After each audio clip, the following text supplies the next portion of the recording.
We have to just keep working and believing that we will deliver. Where did you get the money from? We got a lot of support. First of all, we were actually meant to fund most of this from our internally generated funds.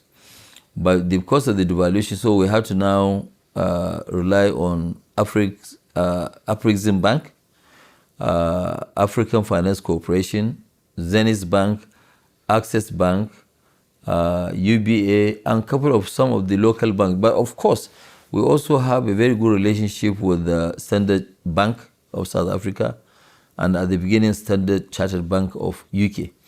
We were very, very, very, very lucky. And what happened when we finished the refinery, things now have turned out to be much more than our own expectations. What are you seeing on the back of the crisis in the Middle East in terms of that business?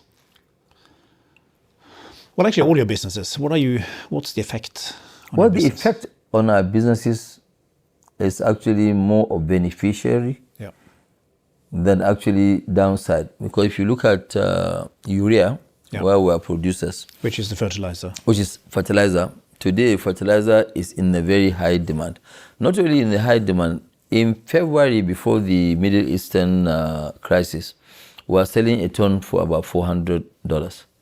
Today, we are selling a ton of fertilizer for $850. And we are actually oversold. In plastics, polypropylene, it has moved from $900. In UK today, it's about $3,000.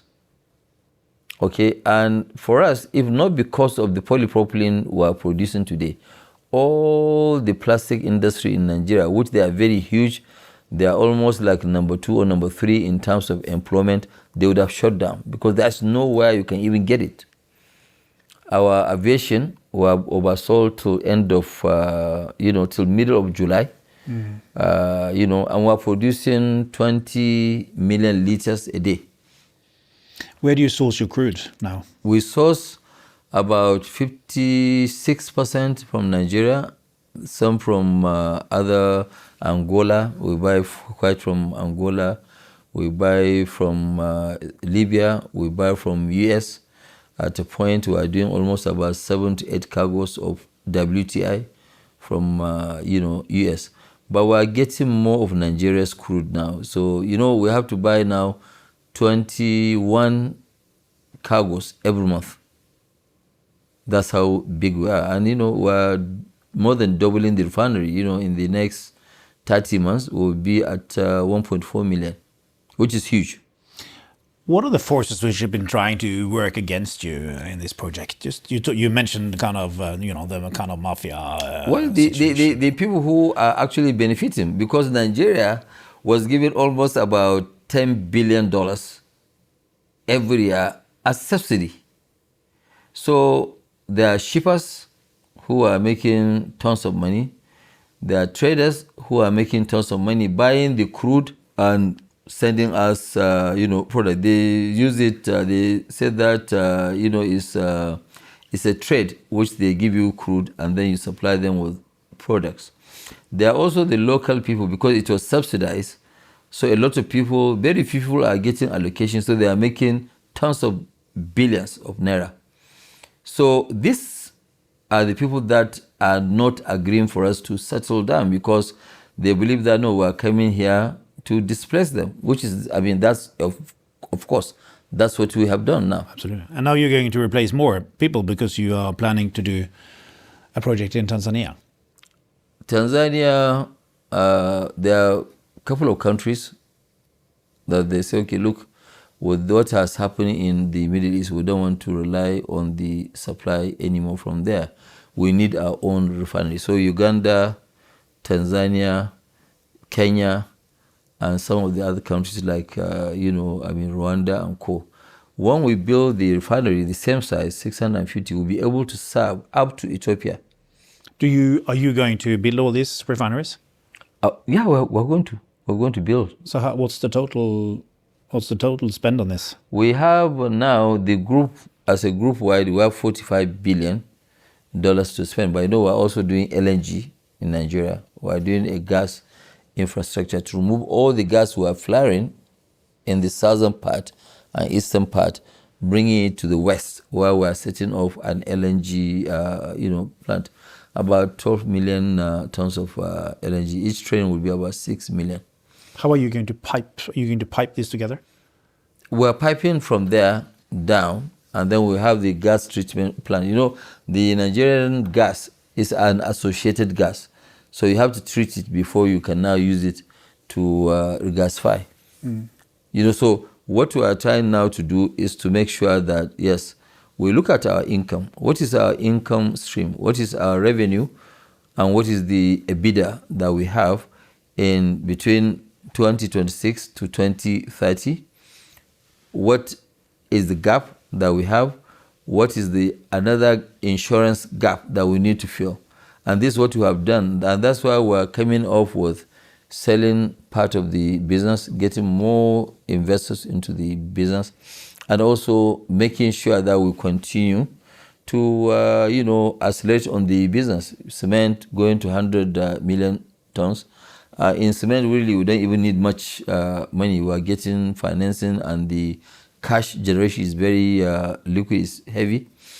So we'll be able to actually fund this 45 billion, which will eventually take us to $100 billion of revenue, because our target is to get to $100 billion by 2030, and with a market valuation of maybe more than $250 billion. Because as we speak today, last year our EBITDA was $3 billion, but the target by 2030 is to be 10 times that amount, is to be at over 30 billion of EBITDA. What's the difference between thinking big and thinking too big? What is the difference between thinking big? Because if you think big, you grow big. When you think small, you don't grow at all. So you have to, first of all, know that the business you are going in is a business that you know in and out. It's like myself and any of the staff, 10 of the topmost staff. When you work them late at night, they will tell you the process of each and every part of our business. So we don't think small, because first of all, we know that the market we're operating, that's big gap. But how do you make sure you don't overstretch? No, we don't overstretch, because we make sure that whatever that we do our own in terms of funding, we can fund it with no sweat. We have a lot of financial institutions that they believe in us, and they are ready to go ahead and back us financially to be able to deliver. That's number one. Number two, they know that we have history of delivery of projects. So since we have history of delivery of projects, they know that yes, their money is not going to be at risk. We have delivered a refinery that has never ever been built with petrochemicals, and we managed 67,000 workers at site. We built during the most difficult times, which is COVID. We built in a very difficult environment, which is Nigeria, and we were able to deliver. When we delivered, did we really commission? Did this really work very well? The answer is yes. The refinery has been tested. We have now processed even crude at 661,000 barrels per day. So we have demonstrated that capability, where now a lot of financial institutions are saying that yes, if it is Dangote you are doing this project, we are there to back you, because we know that you can deliver, you have the capacity, and you have the knowledge, and you have the experience. So now you have 18 businesses in 17 countries. What are the biggest risks, you think? Wow. Well, the biggest risk for us is actually if there are civil war, which is not, it's not in the offing at all.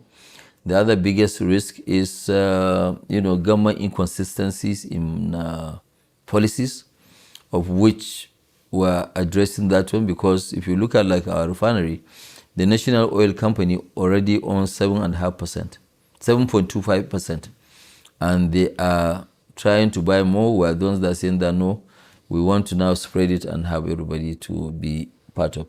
So these are the two biggest risks that we have. The other one was to do with infrastructure. But what we are doing also, Nicole, to tell you, the infrastructure, we are working with government. You know what we are doing today? We have roads which they are more than $3 billion, which we are building.